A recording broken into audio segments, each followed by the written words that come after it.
అయిపోయాక last match రోజు Jersey విప్పి గ్లౌస్ పక్కన పెట్టేటప్పుడు మీకు కొంచెం కూడా బాధ అనిపించదా? నిజం చెప్పాలంటే బాధ ఉంటుందిరా, చాలా బాధ ఉంటుంది. ఈ గ్రౌండ్, ఈ జనం, ఈ ధోని అరుపులు ఇవి అన్నీ నా లైఫ్లో ఒక పార్ట్ అయిపోయాయి. వాటిని వదిలేసి వెళ్లడమంటే ప్రాణంలో సగం వదిలేసి వెళ్ళినట్టే. కానీ తప్పదుగా, కన్నీళ్లు పెట్టుకుని మీకు బై చెప్పలేను. అందుకే నవ్వుతూ వెళ్ళిపోవాలి అని ఫిక్స్ అయ్యా. మీరిలా మాట్లాడితే నేను ఇప్పుడే ఏడ్చేస్తా. ప్లీజ్ భాయ్, మీరు లేని లోటు ఎవరూ తీర్చలేరు. You are irreplaceable. స్పీచ్లెస్ భాయ్. మీ స్థానం ఎవరూ రీప్లేస్ చేయలేరు. ఈ లాస్ట్ సీజన్ ప్రతి మ్యాచ్, ప్రతి బాల్ మేం సెలబ్రేట్ చేసుకుంటాం.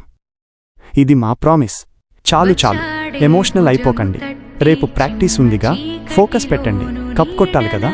Good night boys. Good night captain for ever. Good night legend.